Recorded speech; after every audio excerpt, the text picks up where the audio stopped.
ಕೆಂಪು ದೀಪ ಹೋದ್ರು ವಿವಿಐಪಿಗಳ ಸಂಸ್ಕೃತಿಗೆ ಬಿದ್ದಿಲ್ಲ ಬ್ರೇಕ್. ಬರ್ತಾ ಇದೆ ನೋಡಿ ಬ್ರೇಕಿಂಗ್ ನ್ಯೂಸ್ ನಲ್ಲಿ.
ಪ್ರಾಣದ ಜೊತೆ ಚೆಲ್ಲಾಟ, ವಿವಿಐಪಿ ಸಂಸ್ಕೃತಿಗೆ ಕೊನೆ ಎಂದು. ಕೆಂಪು ದೀಪ ಹೋದರೂ ಕೂಡ ವಿವಿಐಪಿಗಳ ಸಂಸ್ಕೃತಿಗೆ ಕರ್ನಾಟಕದಲ್ಲಿ ಬ್ರೇಕ್ ಬಿದ್ದಿಲ್ಲ. ಸಿಎಂಗಾಗಿ ರೋಗಿ ಇದ್ದ ಆಂಬ್ಯುಲೆನ್ಸ್ ತಡೆ ಹಿಡಿದಿದ್ದಾರೆ ಪೊಲೀಸರು. ಪೊಲೀಸರ ಎಡವಟ್ಟಿನಿಂದ ನಡು ರಸ್ತೆಯಲ್ಲೇ ನರಕವನ್ನ ನೋಡಿದ್ದಾನೆ ರೋಗಿ. ಸುಮಾರು 10 ನಿಮಿಷ ರಸ್ತೆಯಲ್ಲೇ ನಿಂತಿತ್ತು ಆಂಬ್ಯುಲೆನ್ಸ್. ನಿನ್ನೆ ಸಂಜೆ ಬೆಂಗಳೂರಿನ ರವೀಂದ್ರ ಕಲಾಕ್ಷೇತ್ರ ಎದುರು ನಡೆದಂತಹ ಘಟನೆ. ನಿನ್ನೆ ಶ್ರೀ ಭಗೀರಥ ಜಯಂತಿ ಕಾರ್ಯಕ್ರಮಕ್ಕೆ ಮುಖ್ಯಮಂತ್ರಿಗಳು ಆಗಮಿಸಿದರು. ಪೊಲೀಸರೇ ರೋಗಿಗಳು ಮತ್ತು ಶ್ರೀಸಾಮಾನ್ಯರು ಅಂತಂದ್ರೆ ಅವರಿಗೆ ಮುಖ್ಯಮಂತ್ರಿಗಳು ಬಂದ್ರೆ ಮುಗಿದೋಯ್ತು. ಯಾರೇ ಇದ್ರು ಕಾಲ ಕಸ. ಆಂಬ್ಯುಲೆನ್ಸ್ ನಲ್ಲಿದ್ದ ರೋಗಿಗೆ ಏನಾದರೂ ಹೆಚ್ಚು ಕಡಿಮೆ ಆಗಿದ್ದಿದ್ರೆ ಯಾರು ಹೊಣೆ? ನಿಮ್ಮವ್ರು ಯಾರಾದರೂ ಆಂಬ್ಯುಲೆನ್ಸ್ ನಲ್ಲಿ ಏನಾದರೂ ಇದ್ದಿದ್ರೆ ನೀವು ಹೀಗೇನೆ ಮಾಡ್ತಾ ಇದ್ರ? ವಾಹನಗಳ ಮೇಲೆ ಕೆಂಪು ದೀಪ ತೆಗೆದರೂ ಕೂಡ ಯಾಕೆ ನಿಮಗೆ ಇನ್ನೂ ಬುದ್ಧಿ ಬಂದಿಲ್ಲ? ನಿಜ, ಪ್ರೋಟೋಕಾಲ್ ಪ್ರಕಾರ ಮುಖ್ಯಮಂತ್ರಿಗಳು ಓಡಾಡುವಂತಹ ರಸ್ತೆ ಝೀರೋ ಟ್ರಾಫಿಕ್ ಇರಬೇಕು. ಆದರೆ ಆಂಬ್ಯುಲೆನ್ಸ್ಗಳಿಗೆ ಮಾತ್ರ ಎಕ್ಸೆಂಪ್ಷನ್ ಕೊಟ್ಟಿದ್ದಾರೆ. ಇದು ಕನಿಷ್ಠ ಟ್ರಾಫಿಕ್ ಪೊಲೀಸರಿಗೆ ಗೊತ್ತಿರಬೇಕಾದಂತಹ ಒಂದು ಜ್ಞಾನ. ಆದರೂ ಕೂಡ ಮುಖ್ಯಮಂತ್ರಿಗಳು ಬರ್ತಾ ಇದ್ದಾರೆ ಅಂತ 10 ನಿಮಿಷಗಳ ಕಾಲ ಒಂದು ಆಂಬ್ಯುಲೆನ್ಸ್ ಅನ್ನು ತಡೆದೇ ಹಿಡಿದಿದ್ದಾರೆ. ಅದರಲ್ಲಿದ್ದ ರೋಗಿಗೆ ಏನಾದರೂ ಹೆಚ್ಚು ಕಡಿಮೆ ಆಗಿದ್ರೆ ಯಾರು ಹೊಣೆ ಅನ್ನುವಂತಹ ಪ್ರಶ್ನೆ ಈಗ ಸಾರ್ವಜನಿಕ ವಲಯದಲ್ಲಿ ಎದ್ದಿದೆ.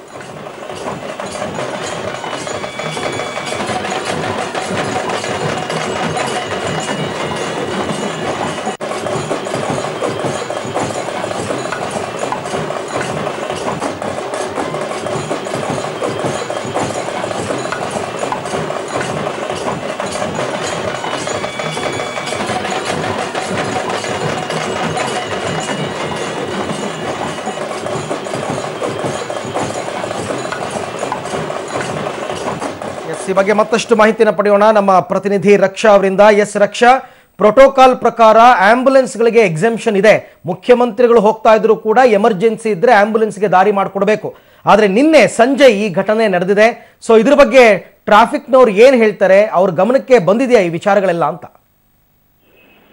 ಅರವಿಂದ್, ಇನ್ನೂ ಕೂಡ ಟ್ರಾಫಿಕ್ ಪೊಲೀಸ್ನವರ ಗಮನಕ್ಕೆ ಬಂದಿಲ್ಲ ಅಂತ ಅನ್ಸುತ್ತೆ. ಅಷ್ಟೇ ಅಲ್ಲ, ಇದೀಗ ತಾನೇ ಮಾಧ್ಯಮಗಳಲ್ಲಿ ಈ ಬಗ್ಗೆ ವರದಿ ಪ್ರಸಾರ ಆಗ್ತಾ ಇದೆ. ಇನ್ ಮುಂದೆ ಅವ್ರ ರಿಯಾಕ್ಷನ್ ಏನಿರುತ್ತೆ ಅಂತ ತಿಳ್ಕೊಳ್ಬೇಕು. ಜೊತೆಗೆ ಇದು ಸಿಎಂ ಗಮನಕ್ಕೆ, ಸಿಎಂ ಸಚಿವಾಲಯದ ಗಮನಕ್ಕೆ, ಅವರ ಆಪ್ತರಿಗೆ ಗೊತ್ತಾಗಿದೆಯಾ ಅಂದ್ರೆ ಅವರ ಒಂದು ಪ್ರೋಟೋಕಾಲ್ ನ ಮೇಂಟೈನ್ ಮಾಡ್ತಾನೆ ನಿನ್ನೆ ಆಗಿರುವಂತಹ ಅವಘಡ ಏನು ಅನ್ನೋದು ಅವರ ಗಮನಕ್ಕೆ ಬಂದಿದ್ಯಾ ಅಂತಕ್ಕಂಥದ್ದು ಕೂಡ ಇದುವರೆಗೂ ಮಾಹಿತಿ ಇಲ್ಲ. ಆದ್ರೆ ಒಂದು ಚಿತ್ರಣವನ್ನ ನಾವು ನೋಡ್ಬೋದು. ಏನಂತಂದ್ರೆ ನಾವು ರವೀಂದ್ರ ಕಲಾಕ್ಷೇತ್ರದ ಎದುರುಗಡೆ ನೋಡಿದಾಗ ಅದು ಯೂಸ್ ಟ್ರಾಫಿಕ್ ಇರುತ್ತೆ, ಎನಿ ಟೈಮ್ ಟ್ರಾಫಿಕ್ ಇರುವಂತ ಪ್ರದೇಶ. ಯಾಕೆಂದ್ರೆ ರವೀಂದ್ರ ಕಲಾಕ್ಷೇತ್ರದ ಕೇವಲ ಒಂದು 100-150 ಇರುವಂತ ಪ್ರದೇಶ. ಯಾಕೆಂದ್ರೆ ರವೀಂದ್ರ ಕಲಾಕ್ಷೇತ್ರದ ಕೇವಲ ಒಂದು 100-150 ಮೀಟರ್ ಮುಂದಕ್ಕೆ ನಡ್ಕೊಂಡು ಹೋದ್ರೆ ಸಾಕು, ಒಂದು ದೊಡ್ಡ ಸಿಗ್ನಲ್ ಸಿಗುತ್ತೆ. ಸೊ ಆ ಸಿಗ್ನಲ್ ನ ಹಾದು ಹೋಗ್ಬೇಕು ಅಂತಂದ್ರೆ ಯೂಶಲಿ ಇಲ್ಲಿ ನಿಂತೇ ಹೋಗ್ಬೇಕಾಗುತ್ತೆ ವೆಹಿಕಲ್ಸ್ಗಳು. ಆದ್ರೆ ನಿನ್ನೆ ಸಿಎಂ ಬರ್ತಾರೆ ಅನ್ನೋ ಕಾರಣಕ್ಕೆ ಸುಮಾರು 6:35ರಿಂದ 7 ಗಂಟೆ ನಡುವೆ ಈ ಒಂದು ಘಟನೆ ನಡೆದಿರುತ್ತೆ. ರವೀಂದ್ರ ಕಲಾಕ್ಷೇತ್ರದ ಭಗೀರಥ ಅನ್ನುವಂಥ ಭಗೀರಥ ಜಯಂತಿಯ ಕಾರ್ಯಕ್ರಮದಲ್ಲಿ ಪಾಲ್ಗೊಳ್ಳುವಂತ ಸಲುವಾಗಿ ಸಿಎಂ ಸಿದ್ದರಾಮಯ್ಯನವರು ಬರ್ತಾರೆ ಅನ್ನೋ ಕಾರಣಕ್ಕೆ ಇಲ್ಲಿ ಇಡೀ ಟ್ರಾಫಿಕ್ ನ ನಿಲ್ಲಿಸ್ತಾರೆ. ಸೊ ಹಂಗಲಾಚಿ ಬೇಡ್ಕೊಂತಾರೆ. ಆದ್ರೂ ಕೂಡ ಅವ್ರನ್ನ ಬಿಡೋದಿಲ್ಲ. ಸುಮಾರು 10 ನಿಮಿಷಗಳ ಕಾಲ. 10 ನಿಮಿಷ ಅಂತಕ್ಕಂಥದ್ದು ಒಬ್ಬ ರೋಗಿಯ ಪಾಲಿಗೆ ನಿಜಕ್ಕೂ ಒಂದು ಎಂತಹ ಒಂದು ಟೈಮ್ ಅಂತಕ್ಕಂಥದ್ದು ಸಿಎಂ ಸಿದ್ದರಾಮಯ್ಯನವರಿಗೆ ಆಗಲಿ ಅಥವಾ ಅವ್ರು ಬರ್ತಾರೆ ಅಂತ ಹೇಳ್ಬಿಟ್ಟು ಟ್ರಾಫಿಕ್ ನ ನಿಲ್ಲಿಸಿದಂತಹ ಪೊಲೀಸ್ನವ್ರಿಗೆ ಆಗ್ಲಿ ಗೊತ್ತಾಗ್ಲಿಲ್ವಾ ಅಂತಕ್ಕಂಥದ್ದು ಇವಾಗ ಎಲ್ಲರೂ ಕಾಡ್ತಿರ್ತಕ್ಕಂಥ ಪ್ರಶ್ನೆ. ಸಿಎಂ ಸಿದ್ದರಾಮಯ್ಯ ಅವರ ಉದ್ದೇಶದಿಂದ ಟ್ರಾಫಿಕ್ ನ ಕ್ಲೋಸ್ ಮಾಡುವ ನಿಟ್ಟಿನಲ್ಲಿ ಇದು ಮೊದಲನೇ ಒಂದು ಇಶ್ಯೂ ಅಲ್ಲ ಅಂತ ಅನ್ಬೋದು. ಈ ಹಿಂದೆ ಕೂಡ ಯಲಹಂಕ ಫ್ಲೈಓವರ್ ಅಲ್ಲಿ ಇದೇ ರೀತಿಯಾದಂತಹ ಒಂದು ಇಶ್ಯೂ ಫೇಸ್ಬುಕ್ ನಲ್ಲಿ ಬರ್ಕೊಂಡಿರ್ತಕ್ಕಂಥದ್ದು, ಆಗ ಒಂದು ಕ್ಷಮೆಯನ್ನ ಯಾಚಿಸಿದ್ರು, ಇವೆಲ್ಲವೂ ಕೂಡ ನಡೆದಿತ್ತು. ಈ ತರದ ಒಂದು ಪ್ರಕ್ರಿಯೆಗೆ ಸಿಎಂ ಸಿದ್ದರಾಮಯ್ಯ ಪದೇ ಪದೇ ಹೆಸರುವಾಸಿ ಆಗ್ತಿರ್ತಕ್ಕಂಥದ್ದು ನಿಜವಾಗ್ಲೂ ವಿಷಾದದ ಒಂದು ಸಂಗತಿ ಅಂತ ಅನ್ಸುತ್ತೆ. ಅರವಿಂದ್, ರಕ್ಷಾ, ಇಲ್ಲಿ ಒಂದು ವಿಚಾರ ಏನಂದ್ರೆ, ಒಬ್ಬ ವ್ಯಕ್ತಿಗೆ ಸಪೋಸ್ ಹಾರ್ಟ್ ಅಟ್ಯಾಕ್ ಆಗುತ್ತೆ ಅಂತ ಅನ್ಕೊಳ್ಳೋಣ, ವೈದ್ಯರೆಲ್ಲ ಹೇಳೋದೇನಂದ್ರೆ ಆ ವ್ಯಕ್ತಿಗೆ ಹಾರ್ಟ್ ಅಟ್ಯಾಕ್ ಆದಂತಹ ಮುಂದಿನ ಅರ್ಧ ಗಂಟೆ ಅದನ್ನು ಅವರು ಗೋಲ್ಡನ್ ಟೈಮ್ ಅಂತ ಕರೀತಾರೆ. ಈ ಅರ್ಧ ಗಂಟೆಯ ಒಳಗಡೆ ಏನಾದರೂ ಆಸ್ಪತ್ರೆಗೆ ಸೇರಿಸಿದ ಪಕ್ಷದಲ್ಲಿ ಆತ ಬದುಕುಳಿಯುವ ಸಾಧ್ಯತೆ 90% ಇರುತ್ತೆ ಅಂತಲೂ ಹೇಳ್ತಾರೆ. ಹಾಗಾಗಿನೇ ಆಂಬ್ಯುಲೆನ್ಸ್ಗಳಿಗೆ ಒನ್ ವೇನಲ್ಲೂ ಕೂಡ ದಾರಿ ಮಾಡಿಕೊಡ್ತಾರೆ, ಹೋಗಬಹುದು ಅಂತ ಇದೆ. ಇಲ್ಲಿ ಒಂದು ಜೀವ ವರ್ಸಸ್ VVIP ಸಂಸ್ಕೃತಿ ಅಂತಕ್ಕಂಥದ್ದು, ಇದಕ್ಕೆಲ್ಲ ಒಂದು ಕಾನೂನು ಅಂತ ತರೋದಕ್ಕಾಗೋದಿಲ್ವಾ? ಇದ್ರ ಬಗ್ಗೆ ಯಾರು ಕೂಡ ಮಾತಾಡೋದಿಲ್ವಾ? ಅಥವಾ ಒಂದು ಕಾಮನ್ ಸೆನ್ಸ್ ಅನ್ನೋದು ಆ ಟ್ರಾಫಿಕ್ನವ್ರಿಗೆ ಬೇಡವಾಗಿತ್ತು ಅಂತ? ಖಂಡಿತ ಸಿಎಂ ಸಿದ್ದರಾಮಯ್ಯ ಅವರು ನಮ್ಮ ರಾಜ್ಯದ ಮುಖ್ಯಮಂತ್ರಿಗಳು ಅಂತ ಅಂದ್ರೆ ನಮ್ಮ ರಾಜ್ಯದ ಪ್ರತಿಯೊಂದು ಜೀವಿಗಳು, ಮನುಷ್ಯರು ಯಾಕೆ ಒಂದು ಪ್ರತಿಯೊಂದು ಜೀವಿಗಳ ಒಂದು ಪ್ರಾಣ ಇರ್ಬೋದು ಅಥವಾ ಅವರ ಒಂದು ಮಾನ ಆರೋಗ್ಯ ಎಲ್ಲದೂ ಕೂಡ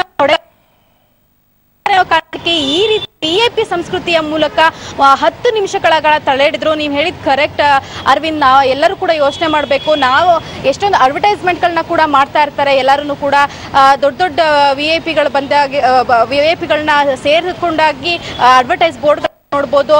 ದಯವಿಟ್ಟು ಜಾಗ ಬಿಡಿ, ಈ 10 ನಿಮಿಷದಲ್ಲಿ ಇರುತ್ತೆ, ದಯವಿಟ್ಟು ಒಂದು ಜೀವದ ಒಂದು ಪ್ರಶ್ನೆ ಅಂತ ಹೇಳ್ಬಿಟ್ಟು. ಆದ್ರೆ ಆ ಒಂದು ಜೀವದ ಪ್ರಶ್ನೆ VIPಗಳ ಪಾಲಿಗೆ ಯಾಕಿರೋದಿಲ್ಲ? ಖಂಡಿತ ಇದ್ರ ಬಗ್ಗೆ ಧ್ವನಿ ಎತ್ತುವಂತಹ ಸಮಯ ಇದು ಅಂತ ಅನ್ಸುತ್ತೆ. ಯಾಕಂತಂದ್ರೆ ಖುದ್ದು ನೀವು ನೋಡ್ಬೋದು, ವಿಷಲ್ಗಳಲ್ಲಿ ವೀಕ್ಷಕರು ಕೂಡ ನೋಡ್ತಾ ಇದ್ದಾರೆ. ಅವತ್ತೆಲ್ಲೋ ಹಂತದಲ್ಲಿ ಯಾವುದೋ ಒಬ್ಬ ವ್ಯಕ್ತಿ ಫೇಸ್ಬುಕ್ ನಲ್ಲಿ ಬರ್ಕೊಂಡ ಅಂತ ಅದನ್ನ ಅಲ್ಲಗೆಳೆದಿದ್ರು. ಆ ಒಂದು ಆರೋಪವನ್ನ ಪೊಲೀಸ್ ಅಧಿಕಾರಿಗಳಾಗಿರ್ಬೋದು, ಆ ಪೊಲೀಸ್ನ ಟ್ರಾಫಿಕ್ ಇನ್ಸ್ಪೆಕ್ಟರ್ಗಳಾಗಿರ್ಬೋದು ಅಲ್ಲಗೆಳೆದಿದ್ರು. ಇಂಥದ್ದೊಂದು ನಡೆದೇ ಇಲ್ಲ, ಇಂಥದ್ದೊಂದು ಪರಿಸ್ಥಿತಿ ಬಂದೇ ಇಲ್ಲ ಅಂತ. ಆದ್ರೆ ಇವತ್ತು ನೀವೆಲ್ಲ ಡೈರೆಕ್ಟ್ ಆಗಿ ನೋಡ್ತಾ ಇದ್ದೀವಿ ವಿಷಲ್ಗಳಲ್ಲಿ 10 ನಿಮಿಷಗಳ ಕಾಲ ಒಬ್ಬ ವ್ಯಕ್ತಿಯನ್ನ, ರೋಗಿಯನ್ನ ತಡೆ ಹಿಡಿದಿರ್ತಕ್ಕಂಥದ್ದು ಸಿಎಂ ಸಿದ್ದರಾಮಯ್ಯ ಅವರ ಆಗಮನಕ್ಕಾಗಿ. ಸೊ ಇದ್ರ ವಿರುದ್ಧ ಖಂಡಿತ ಎಲ್ಲರೂ ಧ್ವನಿ ಎತ್ತಲೇಬೇಕು. ಹಾಗೇನೆ ಇದಕ್ಕೊಂದು ಈ ಒಂದು ಸಂಸ್ಕೃತಿಗೆ ಏನು ಇವತ್ತು ಈ ಒಂದು VIP ಸಂಸ್ಕೃತಿ ಮಡುಗಟ್ಟಿದೆ, ಈ ಸಂಸ್ಕೃತಿಯಿಂದ ಯಾವೆಲ್ಲ ಒಂದು ನಷ್ಟಗಳಾಗ್ತಾ ಇದೆ, ಆ ಒಂದು ಸಂಸ್ಕೃತಿಗೆ ಬೀಳ್ಬೇಕು ಅಂತಕ್ಕಂಥದ್ದು. Aravind, S Raksha, thank you ತಮ್ಮೆಲ್ಲ ಮಾಹಿತಿಗಾಗಿ. ಇನ್ನು ಲಂಚಮುಕ್ತ ಕರ್ನಾಟಕ ಸಂಘಟನೆಯ ರವಿಕೃಷ್ಣ ರೆಡ್ಡಿ ಅವರು ನಮ್ಮ ಜೊತೆ ಸಂಪರ್ಕದಲ್ಲಿದ್ದಾರೆ. ನಮಸ್ಕಾರ ರವಿಕೃಷ್ಣ ರೆಡ್ಡಿ ಅವರೇ. ನಮಸ್ಕಾರ. ಒಂದು VVIP ಸಂಸ್ಕೃತಿ, ಆ ಕೆಂಪು ದೀಪ ಇದನ್ನೆಲ್ಲ ತೆಗಿಬೇಕು ಅಂತ ಮಾಡಿದ ಉದ್ದೇಶನೇ ಹೀಗೆ. ಒಬ್ಬ ವ್ಯಕ್ತಿ ನರಳುತ್ತಾ ಇದ್ದಾನೆ, ಆಂಬ್ಯುಲೆನ್ಸ್ ನಲ್ಲಿದ್ದಾನೆ, ಅರ್ಜೆಂಟ್ ಆಗಿ ಆತನಿಗೆ ಟ್ರೀಟ್ಮೆಂಟ್ ಸಿಗಬೇಕಾಗುತ್ತೆ. ಈ ಕಡೆ ಮುಖ್ಯಮಂತ್ರಿಗಳು ಬರ್ತಾ ಇದ್ದಾರೆ ಅಂತ ಆಂಬ್ಯುಲೆನ್ಸ್ ಅನ್ನು 10 ನಿಮಿಷಗಳ ಕಾಲ ತಡೆ ಹಿಡಿತಾರೆ. ಹಾಗಾದ್ರೆ ಯಾವುದು ಮುಖ್ಯ? VVIP ಸಂಸ್ಕೃತಿ ಮುಖ್ಯನಾ, ಒಬ್ಬ ವ್ಯಕ್ತಿಯ ಜೀವವನ್ನ ಉಳಿಸೋದು ಮುಖ್ಯನಾ ಅಂತಕ್ಕಂಥ ಗಂಭೀರವಾದ ಪ್ರಶ್ನೆ ಇವಾಗ ಉದ್ಭವ ಆಗಿರ್ತಕ್ಕಂಥ. ತಾವೇನ್ ಹೇಳ್ತೀರಾ ರವಿಕೃಷ್ಣ ರೆಡ್ಡಿ? ಇದು ತುಂಬಾ ದುರದೃಷ್ಟಕರ ಘಟನೆ. ಪೊಲೀಸರಿಗೆ ಅಲ್ಲಿ ಆಂಬ್ಯುಲೆನ್ಸ್ ಅಲ್ಲಿ ಈ ತರ ಒಬ್ಬ ಏನೋ ರೋಗಿ ಇದ್ದಾರೆ ಅಥವಾ ಏನೋ ಆಕ್ಸಿಡೆಂಟ್ ಆಗಿರೋರು ಇದ್ದಾರೆ ಅಂತ ಹೇಳಿದ್ರು ಅವರಿಗೆ ದಾರಿ ಮಾಡಿಕೊಡದೆ ಆಂಬ್ಯುಲೆನ್ಸ್ ಸಹ ನಿಲ್ಸಿದ್ದು ತುಂಬಾ ಏನೋ ಕೆಟ್ಟ ವಿಚಾರ. ಇದಕ್ಕೆ ತಕ್ಷಣ ಕೂಡಲೇ ಒಂದು ತನಿಖೆ ಆಗ್ಬೇಕು, ಮತ್ತೆ ತಪ್ಪಿದಷ್ಟು ಶಿಕ್ಷೆ ಆಗ್ಬೇಕು, ಮತ್ತೆ ಇವರೊಂದು ಪ್ರೋಟೋಕಾಲ್ ಹಾಕೋಬೇಕು. ಈಗ ಕೆಲವೊಂದ್ಸಲಕ್ಕೆ ಇವ್ರೇನೋ ಈ ಸದ್ಯಕ್ಕೆ ಕರ್ನಾಟಕದಲ್ಲಿ VIP ಅಂತಿರೋ ನನಗೆ ಗೊತ್ತಿರೋ 2-3 ಜನ ಮುಖ್ಯಮಂತ್ರಿಗಳು, ಗೃಹ ಮಂತ್ರಿ, ರಾಜ್ಯಪಾಲರು ಮತ್ತೆ ಚೀಫ್ ಜಸ್ಟಿಸ್ ಅನ್ಸುತ್ತೆ. ಮಿಕ್ಕಿದ ಯಾರಿಗೂ ಅವ್ರಿಗೇನೋ ಪೈಲಟ್ ವಾಹನ ಇರುತ್ತೆ ಹೊರತು ಇದು ರೋಡ್ ಬ್ಲಾಕ್ ಮಾಡ್ತಾರೆ ಅಂತ ಗೊತ್ತಿಲ್ಲ ನನಗೆ. ಮಾಡೋದಿಲ್ಲ, ಝೀರೋ ಟ್ರಾಫಿಕ್ ಅವ್ರಿಗೆಲ್ಲ ಇರಲ್ಲ, ಅವ್ರಿಗೆಲ್ಲ ಇರೋದಿಲ್ಲ, ಇವ್ರಿಗೆ ಮಾತ್ರ ಇರುತ್ತೆ. ಇವ್ರಿಗೂ ಸಹ ಇರಬಾರ್ದು. ಅದು ಈ ಸಂದರ್ಭದಲ್ಲಿ ಈಗಾಗಲೇ ಇಡೀ ದೇಶದಲ್ಲಿ VIP ಕಲ್ಚರ್ ಬಗ್ಗೆ ಒಂದು ಧ್ವನಿ ಬರ್ತಾ ಇರೋವಾಗ ಈ ತರಹದ ಘಟನೆಗಳು ಇವ್ರು ನಿಜಕ್ಕೂ ಡಿಸ್ಕನೆಕ್ಟೆಡ್ ಆಗಿದ್ದಾರೆ. ನೋಡಿ, ಮೊನ್ನೆ ತನಕ ಇದೇ ತರ ನಡ್ಕೊಂಡಂತ ಯಡಿಯೂರಪ್ಪ, ಕುಮಾರಸ್ವಾಮಿ, ಶೆಟ್ಟರು, ಸದಾನಂದ ಗೌಡ ಇವತ್ತು ಸಾಮಾನ್ಯವಾಗಿ ಓಡಾಡ್ಲೇಬೇಕಾಗುತ್ತೆ. ಇದು ಪ್ರಜಾಪ್ರಭುತ್ವ. ಇಲ್ಲಿ ಯಾರಪ್ಪನ ಮನೆ ಆಸ್ತಿ ಅಲ್ಲ ಇದು, ಈ ಅಧಿಕಾರ ದರ್ಪ ಎಲ್ಲ ಸಿದ್ದರಾಮಯ್ಯನವರು, ಇಲ್ಲಿರೋ ಮಂತ್ರಿ ಮಂಡಳಿ. ಯಾಕಂದ್ರೆ ಇವ್ರು ಇವತ್ತಿರ್ತಾರೆ, ನಾಳೆ ಹೋಗ್ತಾರೆ, ನಾಳೆ ಇನ್ನೊಬ್ರು ಯಾರೋ ಬರ್ತಾರೆ, ಇವ್ರಿಗೊಬ್ಬರಿಗಂತಲ್ಲ. ಹಾಗಾಗಿ ತಾವು ಅಧಿಕಾರದಲ್ಲಿರುವಾಗ ಹೇಗೆ ತಾವು ಸಾಮಾನ್ಯವಾಗಿ ನಡ್ಕೋಬೇಕಾಗುತ್ತೆ, ಮತ್ತೆ ತಮ್ಮ ಸಮಯವನ್ನು ಸಹ ಹೇಗೆ ಸದುಪಯೋಗ ಪಡ್ಕೋಬೇಕಾಗುತ್ತೆ ಅದು ನೋಡ್ಬೇಕಾಗುತ್ತೆ, ಒಂದು ಮಾದರಿ ಹಾಕ್ಬೇಕಾಗತ್ತೆ. ಈ ಮುಖ್ಯಮಂತ್ರಿಗಳಿಗೆ ಇದರಲ್ಲಿರುವಂತಹ ಒಂದು ರೀತಿಯ ಮದ ಏರಿದಂತಹ ಅಧಿಕಾರಿಗಳಿಗೆ ಈ ಸೂಕ್ಷ್ಮತೆಗಳು ಅರ್ಥ ಆಗುತ್ತೆ. ಕಾಂಗ್ರೆಸ್ ಪಕ್ಷದವ್ರಿಗೆ ಆಗ್ಲಿ, ಬಿಜೆಪಿಲೇ ಇರೋರ್ಗಾಗ್ಲಿ ಇಂತಹ ಸೂಕ್ಷ್ಮಗಳು ಅರ್ಥ ಆಗುತ್ತೆ ಅಂತ ನನಗೆ ಅನಿಸ್ತಾ ಇಲ್ಲ. ನೀವು ಈ ವಿಚಾರವಾಗಿ ಮಾತಾಡ್ತಾ ಇರೋದು ಒಳ್ಳೇದೇ. ನನಗನ್ಸುತ್ತೆ ರವಿಕೃಷ್ಣ ರೆಡ್ಡಿ ಅವರೇ, ಮುಖ್ಯಮಂತ್ರಿಗಳ ಗಮನಕ್ಕೆ ಈ ವಿಚಾರಗಳೆಲ್ಲ ಬಂದೇ ಇರಲ್ಲ, ಬರೋದೂ ಇಲ್ಲ. ಈ ಅಧಿಕಾರಿ ವಲಯದಲ್ಲಿ ಇರ್ತಾರಲ್ಲ, ಇವ್ರೇನೋ ತಾವು ಏನೋ ಬಾರಿ ಒಳ್ಳೆ ಕೆಲಸ ಮಾಡಿದೀವಿ, ಮುಖ್ಯಮಂತ್ರಿ ಫೇವರ್ ಆಗಿ ಮಾಡಿದೀವಿ ಅಂತ ತೋರ್ಸ್ಕೊಳಕ್ ಹೋಗಿ ಹಿಂಗೆಲ್ಲ ಮಾಡ್ತಾರ ಅಂತ. ಮುಖ್ಯಮಂತ್ರಿಗಳಿಗೆ ಗೊತ್ತಾಗೋದಿಲ್ಲ ಅನ್ನೋದನ್ನ ನಾನು ಒಪ್ಪೋದಿಲ್ಲ. ಯಾಕಂದ್ರೆ ಅವರು ನಮ್ಮಾಗೆ ನಿಮ್ಮಾಗೆ ಕಾಫಿ ಟೀ ಕುಡಿಯೋರು, ಅನ್ನ ತಿನ್ನೋರು, ಮಲಗೋರು, ಎದ್ದೇಳೋರು, ಪೇಪರ್ ಓದೋರು, ಟಿವಿ ನೋಡೋರು. ಮುಖ್ಯಮಂತ್ರಿಗಳೇನು ಆಕಾಶದಲ್ಲಿ ಇರ್ತಾರಂತ ನನಗೇನು ಹಂಗಲ್ಲ ನಾ ಹೇಳಿದ್ದು ತಪ್ಪು ತಿಳ್ಕೊಂಡ್ರಿ. ನಾನು ಹೇಳಿದ್ದು ನಿನ್ನೆ ಅವರು ಬರುವಂತಹ ಸಂದರ್ಭದಲ್ಲಿ ಸರ್ ನಿಮ್ಮ ಆಗಮನಕ್ಕೋಸ್ಕರ ಒಂದು ಆಂಬ್ಯುಲೆನ್ಸ್ ತಡೆ ಹಿಡಿದಿದ್ವಿ ಅಂದ್ರೆ ಒಳ್ಳೆ ಕೆಲಸ ಮಾಡಿದ್ಯಪ್ಪ ಅಂತ ಬೆಂತಟ್ತಾ ಇದ್ರ ಮುಖ್ಯಮಂತ್ರಿಗಳು. ಅಲ್ಲ, ನಿನ್ನೆ ಅವ್ರಿಗೆ ಗೊತ್ತಿಲ್ಲದೆ ಇರಬಹುದು, ಆದ್ರೆ ಇದು ಮೊದಲ ಘಟನೆ ಅಲ್ಲ ಹೀಗಾಗ್ತಾ ಇರೋದು. ಮತ್ತೆ ನಾಳೆಗೂ ಇದಾಗದೆ ಇರೋಂಗೆ ಮುಖ್ಯಮಂತ್ರಿಗಳು ಏನ್ ಮಾಡ್ತಾರೆ. ಈಗ ನಿನ್ನೆ ಹೀಗಾಯ್ತು, ಮತ್ತೆ ನಾವು ಈ ತರಕ್ಕೆ ಝೀರೋ ಟ್ರಾಫಿಕ್ ಇನ್ನೊಂದು ಮಾಡೋದ್ರಿಂದ ಒಂದಷ್ಟು ಅನಾನುಕೂಲ, ಕೆಲವೊಂದು ವಿಚಾರದಲ್ಲಿ ಬಹಳ ಗಂಭೀರವಾದ ಪ್ರಕರಣಗಳೇ ನಡೆಯುತ್ತೆ ಅನ್ನೋದು ಮುಖ್ಯಮಂತ್ರಿಗಳು ಗೊತ್ತಿಲ್ಲದೆ ಏನು ಇಲ್ವಲ್ಲ. ಹಾಗಾಗಿ ಮುಂದಿನ ದಿನಗಳಲ್ಲಿ ಏನ್ ಮಾಡ್ತಾರೆ, ಮಾರ್ಗೋಪಾಯಗಳೇನು, ಇದ್ರ ಬಗ್ಗೆ ಏನು ಯೋಚನೆ ಮಾಡ್ತಾರೆ ಅನ್ನೋದು. ಅಲ್ಲ, ಈ ಕೆಂಪು ದೀಪವನ್ನ ತೆಗಿಬೇಕು ಅಂತ ಕೇಂದ್ರ ಸರ್ಕಾರ ಏನ್ ತೀರ್ಮಾನ ತಂತು, ಅದರ ಹಿನ್ನೆಲೆ ಕೂಡ ಇವೇನೆ. ಜನಸಾಮಾನ್ಯರಿಗೆ ತೊಂದರೆ ಆಗಬಾರದು, VVIP ಸಂಸ್ಕೃತಿಯಿಂದ ಹೊರಬರಬೇಕು ಅಂತ. ಇದನ್ನ ಎಫೆಕ್ಟಿವ್ ಇಂಪ್ಲಿಮೆಂಟೇಷನ್ ಆಗಿಲ್ವಾ ಎಲ್ಲಾ ಕಡೆ ಅಂತ? ಹಾಗಾದ್ರೆ ಇಲ್ಲ, ಅದು ಸಜೆಷನ್ ಅಷ್ಟೇ. ಕೆಂಪು ದೀಪ ತೆಗೆದ ತಕ್ಷಣಕ್ಕೆ ಪೊಲೀಸನ್ನ ನೀವೆಲ್ಲಾ ಕಡೆ ನಿಲ್ಸಿ ಟ್ರಾಫಿಕ್ ನಿಲ್ಸಬಾರ್ದು ಅಂತ ಏನು ರೂಲ್ ಆಗಿಲ್ವಲ್ಲ. ಯಾವ ಕಾರ್ ಮೇಲೆ ಯಾವ ಕಾರಲ್ಲಿ ಯಾರು ಕೂತಿದ್ದಾರೆ ಅನ್ನೋದು ಗೊತ್ತಾಗದೆ ಹೋಗ್ಬಹುದು. ಆದ್ರೆ ಮಿಕ್ಕ ಎಲ್ಲಾ ಇದನ್ನು ಅನುಭವಿಸಬಾರದು, ಅವರ ಅಧಿಕಾರ ಮತ್ತು ದರ್ಪವನ್ನು ಅನುಭವಿಸಬಾರದು ಅಂತ ಎಲ್ಲೂ ರೂಲ್ಸ್ ಮಾಡಿದಾರೆ ನನಗೆ ಅನಿಸ್ತಾ ಇಲ್ಲ. ರೂಲೇ ಬಂದ್ಬಿಟ್ರೆ ಹೇಗೆ ಅಂತ ಅನ್ಬಿಟ್ಟು ಇರ್ಲಿ, ಜನಸಾಮಾನ್ಯರ ಕಾಯಣ, ಮುಖ್ಯಮಂತ್ರಿಗಳು ಬರ್ತಿದ್ದಾರೆ ಅಂದ್ರೆ ಕಾಯಣ, ಫೈನ್. ಆದ್ರೆ ಆಂಬ್ಯುಲೆನ್ಸ್ಗೆ ಒಂದು ದಾರಿ ಮಾಡಿಕೊಡ್ಬೋದಲ್ವಾ ಏನೇ ಆದ್ರೂ ಕೂಡ ಅಂತ? ಅದು ಮಾಡಲೇಬೇಕಾಗಿತ್ತು. ಅದಕ್ಕೆ ಅಲ್ವಾ ಈಗ ನಾವು ಅನೇಕ ಪ್ರತಿಭಟನೆ ಹೋರಾಟಗಳು ತೊಡ್ಕೊಂಡಿದೀವಿ, ರಸ್ತೆ ತಡೆ ಮಾಡಿದ್ದೀವಿ. ಆ ಸಂದರ್ಭದಲ್ಲಿ ಪೊಲೀಸರು ಆಂಬ್ಯುಲೆನ್ಸ್ ಬಂದಾಗ ಅನೇಕ ಕಡೆಗಳಲ್ಲಿ ತಡೆ ಹಿಡಿತಾರೆ ಅಥವಾ ಬೇರೆ ರೀರೂಟ್ ಮಾಡ್ತಾರೆ. ಇವೆಲ್ಲವೂ ಆಗ್ತಾ ಇರುತ್ತೆ. ಆದ್ರೆ ಜನಸಾಮಾನ್ಯರಿಗೆ ತೊಂದರೆ ಆಗ್ತಾ ಇರುತ್ತೆ. ಆದ್ರೆ ಆಂಬ್ಯುಲೆನ್ಸ್ಗಳ ವಿಚಾರದಲ್ಲಿ ಒಂದಷ್ಟು ಗಂಭೀರವಾಗಿ ಪೊಲೀಸರು ಅದು ಎಲ್ಲಿಂದ ಬರ್ತಾ ಇದೆ, ಎಲ್ಲಿಗೆ ಹೋಗ್ತಾ ಇದೆ, ಮತ್ತೆ ಆಂಬ್ಯುಲೆನ್ಸ್ ಬಂದಾಗ ಜನ ದಾರಿ ಹೇಗೆ ಬಿಡ್ಬೇಕು ಅನ್ನುವಂತ ಒಂದು ಕಲ್ಚರ್ನ ಬೆಳೆಸುವಂತಹ ಒಂದು ಮಾಧ್ಯಮಗಳು, ನೀವು ಸಹ ನಾನು ನಿಮ್ಮಲ್ಲಿ ಕೇಳ್ಕೊಳ್ಳೋದೇನು ಅಂದ್ರೆ, ಬೆಂಗಳೂರಲ್ಲೂ ಸಹ ಇತ್ತೀಚೆಗೆ ಒಂದು 4-5 ವರ್ಷ 2-3 ವರ್ಷಗಳಿಂದ ನಾನು ನೋಡಿದಾಗ ಪರವಾಗಿಲ್ಲ, ಆಂಬ್ಯುಲೆನ್ಸ್ ಬರ್ತಾ ಇದೆ ಅಂದ್ರೆ ಜನ ದಾರಿ ಮಾಡ್ಕೊಡ್ತಾರೆ. ಮೊದಲೆಲ್ಲ ಆಂಬ್ಯುಲೆನ್ಸ್ ಬರ್ತಾ ಇದೆ ಅಂದ್ರೂ ಕೇರ್ ಮಾಡ್ತಾ ಇರ್ಲಿಲ್ಲ. ಅವ್ರನ್ನ ಸೆನ್ಸಿಟೈಸ್ ಮಾಡುವಂತಹ, ಜನರನ್ನು ಸೆನ್ಸಿಟೈಸ್ ಮಾಡುವಂತಹ ಒಂದು ಕೆಲಸವನ್ನ ನೀವು ಮಾಧ್ಯಮದವರು ಸಹ ಈಗ ಮಾಡೋದು. ರವಿಕೃಷ್ಣಾರೆಡ್ಡಿ ಅವರೇ, ಸರ್ಕಾರದವರು ಇದನ್ನ ಮಾಡಬೇಕು. Thank you. ಪಬ್ಲಿಕ್ ಟಿವಿ ಜೊತೆ ಮಾತನಾಡಿದಕ್ಕೆ ಧನ್ಯವಾದ ತಮಗೆ. ನಿನ್ನೆ ಸಂಜೆ ಬೆಂಗಳೂರಿನ ರವೀಂದ್ರ ಕಲಾಕ್ಷೇತ್ರದಲ್ಲಿ ಮುಖ್ಯಮಂತ್ರಿಗಳು ಶ್ರೀ ಭಗೀರಥ ಜಯಂತಿ ಕಾರ್ಯಕ್ರಮಕ್ಕೆ ಹಾಜರಾಗೋದಕ್ಕೆ ಅಂತ ಬರ್ತಾ ಇದ್ರು. ಈ ಸಂದರ್ಭದಲ್ಲಿ ಝೀರೋ ಟ್ರಾಫಿಕ್ ಅನ್ನ ಮಾಡುವ ನಿಟ್ಟಿನಲ್ಲಿ ಒಂದು ಆಂಬ್ಯುಲೆನ್ಸ್ ಅನ್ನ ಸುಮಾರು 10ಕ್ಕೂ ಹೆಚ್ಚು ನಿಮಿಷ ರಸ್ತೆಯಲ್ಲಿ ತಡೆ ಹಿಡಿಯಲಾಗುತ್ತೆ. ಸಾಮಾನ್ಯವಾಗಿ ಒಬ್ಬ ರೋಗಿಯನ್ನ ಆದಷ್ಟು ಬೇಗ ಆಸ್ಪತ್ರೆಗೆ ಸಾಗಿಸುವ ಜವಾಬ್ದಾರಿ ಆಂಬ್ಯುಲೆನ್ಸ್ ಇರುತ್ತೆ. ಆದರೆ ಆ ಸಂದರ್ಭದಲ್ಲಿ ಕೂಡ ಅವರನ್ನ ತಡೆ ಹಿಡಿದಿರ್ತಕ್ಕಂಥದ್ದು ಎಷ್ಟರ ಮಟ್ಟಿಗೆ ಸರಿ, ಇದೇನಾ VVIP ಸಂಸ್ಕೃತಿ ಅಂತಂದ್ರೆ ಅಂತಕ್ಕಂಥ ಪ್ರಶ್ನೆ ಈಗ ಉದ್ಭವ ಆಗಿದೆ. ಈ ಬಗ್ಗೆ ಮಾತಾಡೋದಕ್ಕೆ ವೈದ್ಯರಾದಂತಹ ಡಾಕ್ಟರ್ ಅಂಜಿನಪ್ಪ ಅವರು ನಮ್ಮ ಜೊತೆ ದೂರವಾಣಿ ಸಂಪರ್ಕದಲ್ಲಿದ್ದಾರೆ. ಸರ್ ನಮಸ್ಕಾರ. ಅಂಜಿನಪ್ಪ ಅವರೇ ನಮಸ್ಕಾರ. ಸರ್, ನನ್ನ ವಾಯ್ಸ್ ಕೇಳಿಸ್ತಾ ಇದೆಯಾ? ಕೇಳಿಸ್ತಾ ಇದೆ ಸರ್.